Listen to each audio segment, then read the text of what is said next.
This is BBC Two shifting into Top Gear. Tonight on Top Gear, large diesel estate cars and how to best achieve maximum economy. Yeah, right.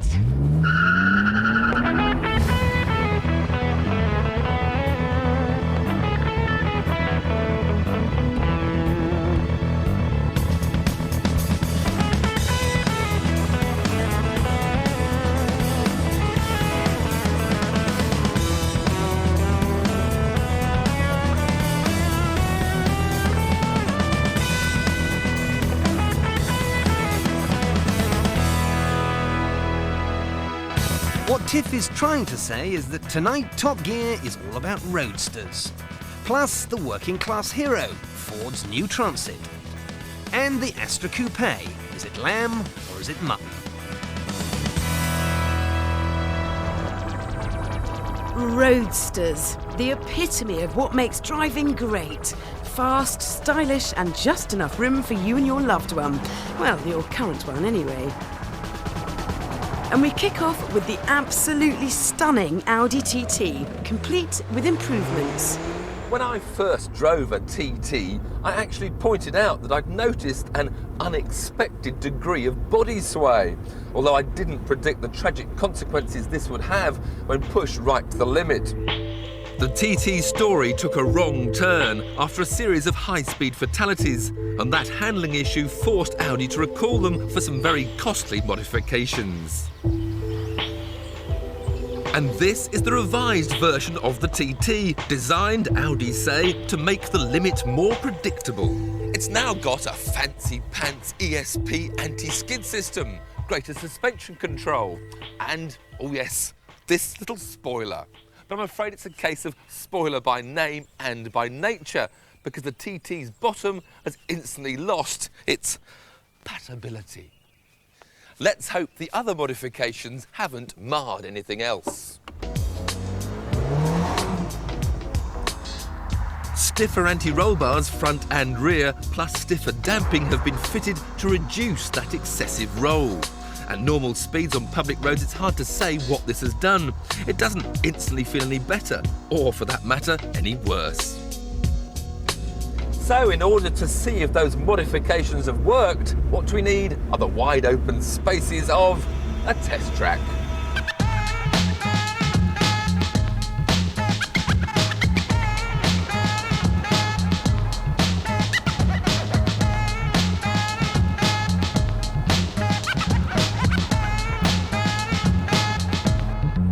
Firstly, how does that ESP work? Well, it's a brilliant system that many motor manufacturers are now using to actually prevent cars from sliding. In an emergency avoidance situation, you can suddenly swerve left and then swerve right. And the system will actually apply just one rear brake to counter understeer or one front brake to counter oversteer. It's very impressive, but also very intrusive. So if you want to get to feel the car's basic handling, it's got to go off.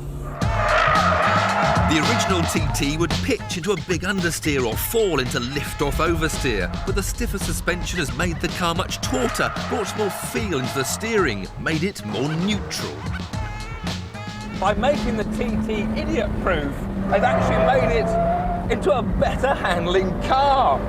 OK, Audi's obsession with their Quattro four-wheel drive system means that it'll never quite compete with a well-sorted rear-wheel drive machine for ultimate driver satisfaction. But then, do TT owners really care?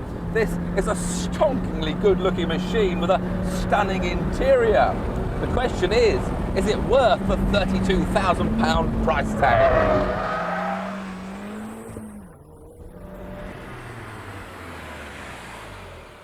Well, it's too early to say, because when it comes to roadsters, brilliance has to be the bare minimum.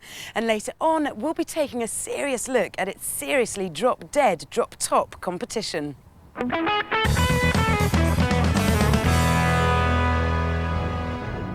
In the beginning, man carried his worldly goods on his back. which was very uncomfortable and rather tiring. So he devised the horse and cart, which helped a bit, but wasn't much good for driving on the outside lane of motorways. So Ford invented the transit van. And cavemen have been driving them ever since. At its launch in '65, the new Transit caused a sensation, well, in the van world anyway. It was longer, wider, quicker and more comfortable than any van that had gone before.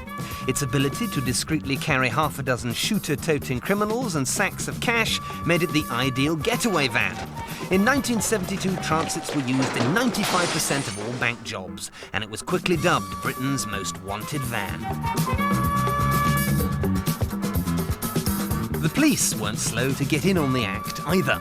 And then there were the pop and rock bands who could use their trannies to lug their gear to venues and then return later in the evening for some post-gig groupie entertainment.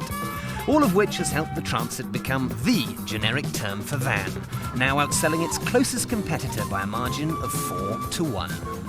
And after churning out over 4 million, Ford have decided to reinvent their old faithful. I give you the all-new, all-singing, all-dancing Ford Transit.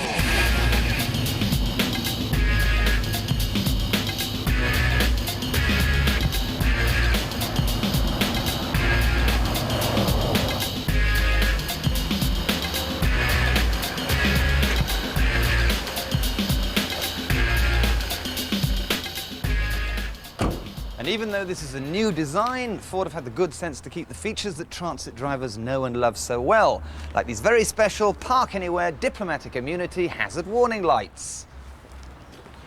Our Transit may not be white, but this superb metallic finish still lends itself perfectly to scrawling the usual hilarious urban profanities on the back.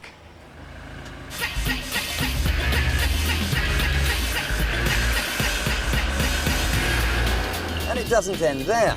Once you're out on the road, you can activate White Van Man's favourite optional extra, magnetic bumpers, to terrify any poor motorist who has the temerity to be in your way. Come on, come on! Anyway, the multi-adjustable driver's seat means that it'll fit even the broadest of buttocks. In fact, the whole deal feels more like a car than a van. It doesn't rattle like a tool bag full of spanners, the ride's quite pliant and forgiving, and it's actually quite quiet. Nice 2.4 turbocharged 16-valve diesel. You've got to keep it spinning between 3,000 and 4,000 RPM, but if you do that, it's got some heave. Go, baby, go! And that means that soon we'll be seeing Transits overtaking Lamborghinis at 165. Mark my words. Handling, well, it goes round corners almost immediately after you turn this steering wheel. Prices? Well, they start at about 12 grand and rise to nearly £20,000. So, as far as the building fraternity is concerned, they won't be getting a bum deal. Inside, it's like no other Transit you've ever seen. You can have a CD player, you can have air conditioning, you can have his and his airbags. Plus, Ford have very sensibly kept this flat surface here. Your chosen tabloid, your bacon sandwiches, and a nice cup of rosy. 7 sugars, wasn't it? Thanks, Chief. Top 20. Cheers, mate. But Ford have saved their biggest improvements for the rear end. They've squared off the interior, which makes it a bigger, more practical shape for shifting bricks, boxes, pipes and pallets. And as well as endless permutations of wheelbase height and body, it's also available in both front and rear-wheel drive.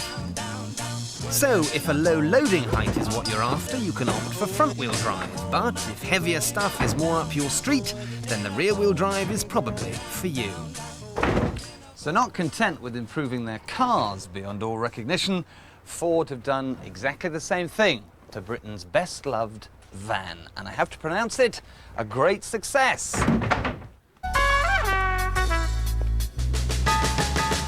Right, darling.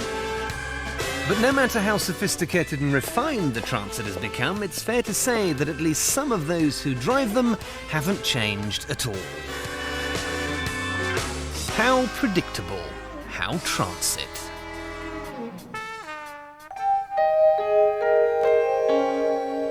Kate, you've been having too much fun on Top Gear recently. Messing around in off-roaders, rallying, it just won't do. As punishment, I'm sending you into the wilderness. What wilderness? Oh, all right, Birmingham then. But you must drive the new Honda logo. Oh, and Kate, it's raining. What new Honda logo? That shouldn't be too bad. I mean, they made some quite stylish cars. There's that nice NSX, for example, the S2000. Ah.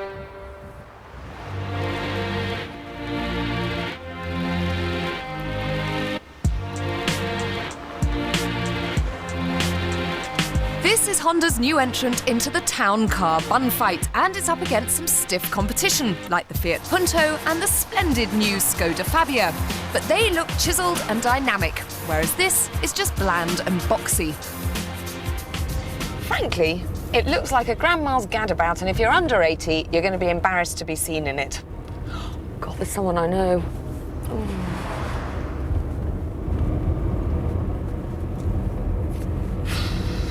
At least Hondas are usually good to drive. Remember, these are the people who made one of my favourites, the Integra R, so the logo should be fantastic fun.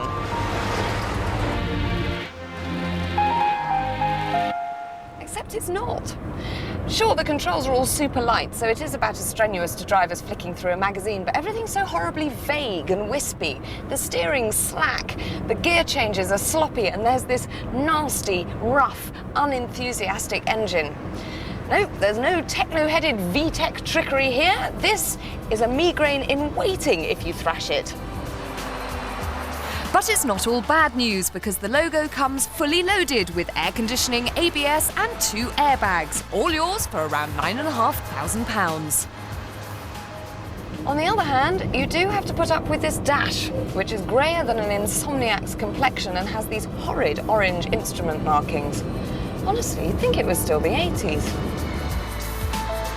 There is, however, a reason why the logo is so lame. It's basically a stopgap to get people used to the idea of a smaller Honda before an all-new British-built Super Mini arrives in a couple of years. But this is a super competitive sector, so unless you're obsessed with long equipment lists, there are so many more better choices than the logo. So why punish yourself? Can I go now?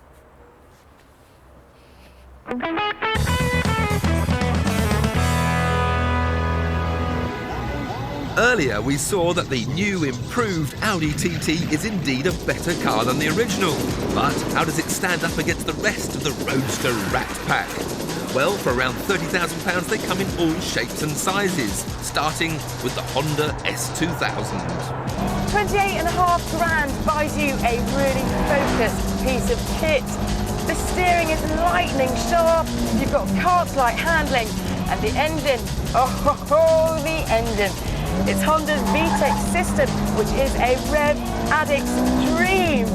Okay, things don't really get going till just under 6,000 RPM, but it doesn't redline until 9,000. Honda have squeezed every last ounce of performance from the 2-litre engine. No other car in the world produces so much power per litre. The only downside is that power kicks in when it's really wound up. Just cruising outside the VTEC zone does feel a little underwhelming. It is the quickest of the quintet to 60, needing just 6.2 seconds, and it'll go on to hit 150 miles an hour. Add the sleek, shark-nosed front end and near perfect weight distribution, and you've got yourself a car that'll be very hard to beat. But Mercedes think their new version of the SLK with a 215 brake V6 and a 6-speed manual gearbox can. They reckon they've turned their poser's pouch into a driver's dream. Unfortunately, they haven't. This SLK is undoubtedly very quick and the engine sounds fantastic, but it's still a bit too stodgy for the real enthusiast. It's got a comfortable ride, but there's too much body roll and it understeers everywhere. Indeed, only a touch of the handbrake or some real hooliganism will ever get this Merc sideways. As for the gearbox, well, let's just say you can tell Mercedes are more used to making automatics. Look, this is in gear, and there's about an inch of travel backwards and forwards. It's a big car, but it's out of shape. So what about the BMW Z3? Recently revamped, the 2.8-litre straight six must have a gloss finish because it is the smoothest engine here. But what isn't smooth is its on-road demeanour. It's difficult to relax behind the wheel because the front tyres are chasing every ripple in the road and the ride does its best to jolt you off course. With its snarling nose and sculpted bottom, it does of course look the business, but with so many around, it just doesn't make you feel special anymore.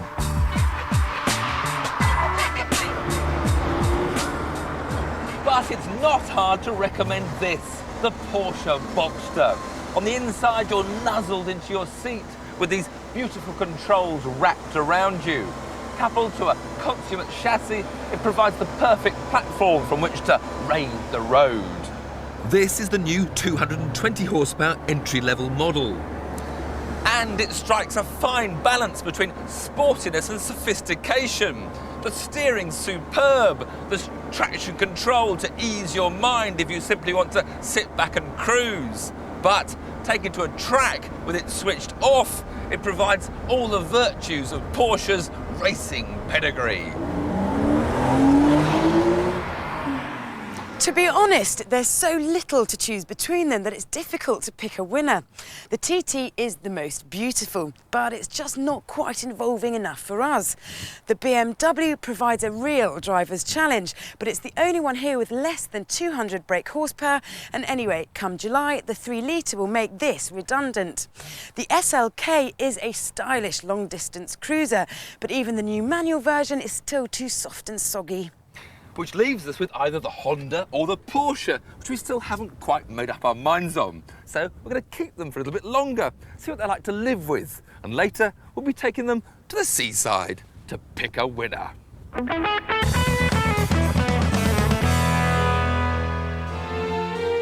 The future of Rover is secure, at least for the moment, and Top Gear wishes Mr. Towers the very best value from his 10-quid transfer deal. But what should Rover do now to restore its tarnished image and move into the car maker's Premier League? Well, that's exactly what Top Gear asked of top people who know a thing or two about branding and the it factor. I think it's not enough for Rover now to make good cars, because everyone's agreed that the Rover 75 was a great car. Their problem is that the mark, the Rover badge, doesn't say enough about the driver. If you think about Rover now, it's kind of wood and it's leather and it's the kind of car that people with string-back gloves used to drive. When I was starting EasyRentercar.com, we went to all the car makers and most of them responded. Rover didn't even return my calls. As a matter of fact, we went on to do a deal with Mercedes for 4,000 A-Class. So these are 4,000 cars that Rover did not sell. I think there's a big difference between being inspired by your heritage and having one foot in the grave. I'm inclined to think that, recent Rover management, the ones that gave rise to this, they were in the one foot in the grave camp rather than the... You have to look forward. You have to understand the past, but you have to have a belief in the future, and I'm not sure Rover has had that, but when they give me the job, I'll make sure it does. I mean, from a marketing perspective now, I think I'd like to be in Rover's shoes. They've got a fantastic goodwill. That's the biggest thing you can have ever behind a product, is something go wrong and then people rally round. Rover needs to forget about mass market cars. It's never going to have that much investment to compete with the economies of scale that the really big boys have. So make money by making status cars like the Rover 75. BMWs and Mercs are as common as muck. So let's make the Rover 75 and its successors the status car. Rover will have to make up its mind whether they want to be in the car rental business or not, in the business of supplying cars to the car rental business, and in my view they should be. The thing that they've got to do is do some advertising which is exciting and innovative and makes people sit up and take notice. The kind of communications they've been doing recently have been turgid and enough to send you to sleep. First thing I do when they give me the job is to find a world-class designer. And that designer would actually lead the company. He wouldn't be responsible to financial man, he wouldn't be responsible to marketeers. He'd be someone who had absolute creative vision and absolute managerial creative autonomy. Rover have got an image of kind of pensioner chic, which can be trendy in its own way, but it does need a bit of youth into it, and taking somebody like me to come and design for you maybe, that's what's required. All my life, Longbridge has been in decline. Let's turn it the other way now. The future's bright, the future's Longbridge.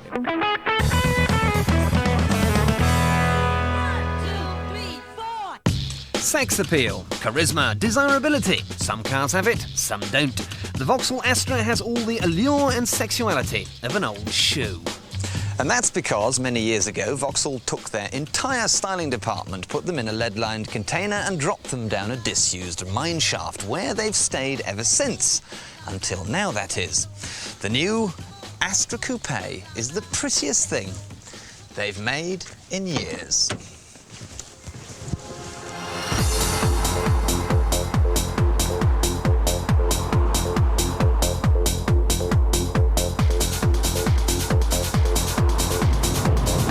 First impression, the credentials look quite good. You've got 3 choices of engines, 1.8, 2.2 and 2-litre turbo. Prices start at 16 big ones, rising to 20 grand for the turbo. Chassis is courtesy of Lotus, and bodies built and designed in Turin by Bertone. But it's a silhouette that seems strangely familiar. We've seen that deftly raked roofline before, back in 1990 in the old Calibra, one of the best looking Vauxhalls ever. Still, never mind, let's just call it a family resemblance. Now, somehow I never thought I'd say this, but this is a Vauxhall that is actually really rather good to drive. I can't fault it. The electronically assisted power steering is beautifully weighted. The relationship between the clutch and the gear lever is fine. It all works very well. Ride quality is absolutely blameless. It's as smooth as unrolled silk, yet the thing handles. It's very, very, very difficult to upset its composure. The new 2.2-litre 147 brake all-alloy engine is a gem, pulling meterly throughout the rev counter's arc. Top whack is 137, and Vauxhall says the 60 dash comes up in a reasonable 8 and a bit seconds. Oddly though, if you give it some beams, it feels a lot quicker. And when you're not pressing on, you can consider what is really quite a classy cabin. Look, I've got these optional leather and suede seats. They look good. There are 6 levels of trim, so you can virtually customise the interior. Standard kit includes air, CD, traction control, ABS, and this groovy information centre. And the room is good. I mean, I'm 6'2", and this is fine. And there's plenty of room in the back too, so your passengers won't be travelling everywhere in the Lotus position. So far, so good. This is a nice little driver, but I'm not too sure about the looks. It's nearly there, but not quite. A case of too much Astra and not enough Coupé. Its workaday origins are just too obvious, and Vauxhall should have tried harder to pen a really distinctive shape. Other car makers seem to manage to pull it off. Now just look at that Ford Puma. That little sex bomb is based on a Ford Fiesta, but you can't see the join, whereas with this, it's an Astra in taffeta. But hey, aesthetics apart, this is a decent motor. And it's cheaper than the Peugeot 406 Coupé and Alfa GTV, plus it's leagues ahead of the Puma in terms of space, maturity and quality. And the standard kit is surprisingly generous too. Not forgetting it's got that cracking little Lotus tweaked chassis.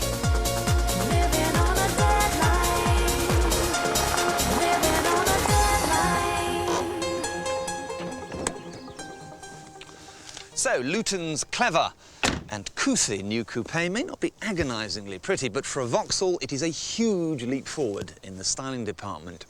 And I have this sneaking suspicion that when it goes on sale in the summer, they won't be needing to advertise it using a bearded geek. This car will sell itself.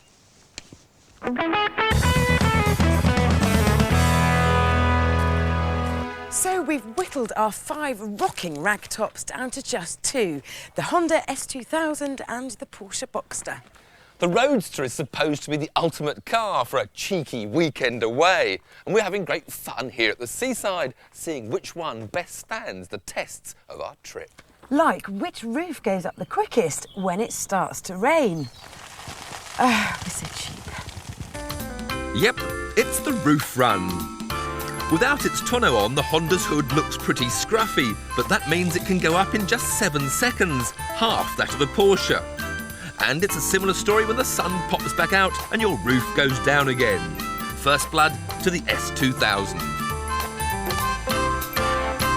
Now, even kid-free couples like to load a decent bit of luggage, so which Roadrunner wins the space race?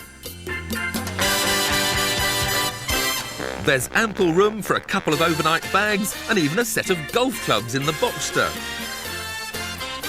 But the Honda goes one better, with room for all that and just a little bit extra. So it looks like the Honda wins again. Well, it would if it wasn't for the fact that the Porsche's got another boot in the front. I think the Porsche wins after all. So, one apiece and on to stage 3. Which one of our soft tops best beats the wind blast to keep you cool and composed behind the wheel? Pottering along a sun-soaked country lane at 40 miles an hour may lend you a hint of film star cool, but it's not so much fun when the noise and buffeting picks up at higher speed. You don't have to go too fast in this Honda either to have a bad hair day. While I'm sitting snugly in the Porsche, keeping up with Vix with hardly any buffeting at all. And that's thanks partly to this perspex screen that sits between the rollover hoops. Another point to Porsche. Now, performance is always going to be a key factor with Roadsters, but just for a moment, forget BHP and think MPG. Now, both cars have exactly the same fuel consumption at just under 30 miles to the gallon. But the Porsche can take an extra 3 gallons in its tank and has a range of about 400 miles, which is 100 more than the Honda's. So, if like me you simply hate stopping, the Boxster wins this test. See you, Vix! Now, forget about practicalities and think about posing. In this utterly unscientific test, which one of our finalists gets your vote for the best looking motor?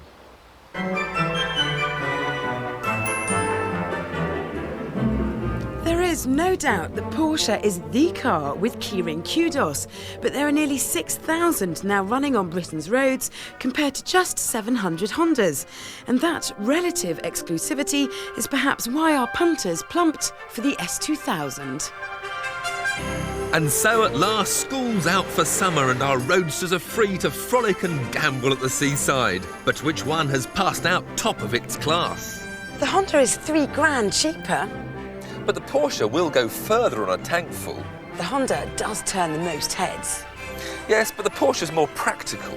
The Honda is the quicker to 60. But the extra torque of the Porsche gives it more drivability.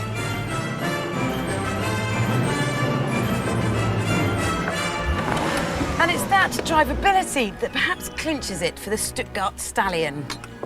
The sum of its parts is quite simply greater than the Honda's. The S2000's VTEC power delivery is too frantic for everyday use, but its interior is too bland.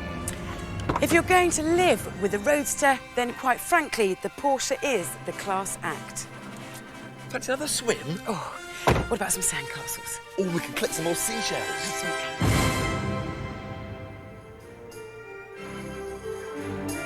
Next week, it's the last Top Gear in the current series, so we've opened Tiff's piggy bank and spent all his money on some of the world's most desirable metal, from Vantage to Corniche. Be there.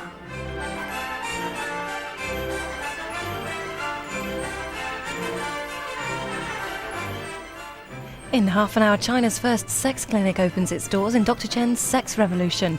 That's after Julian Richards unearths a gruesome find in Meet the Ancestors next. And Top Gear's Tiffany Dale is back in the driving seat, testing some of his favourite cars in this new BBC video.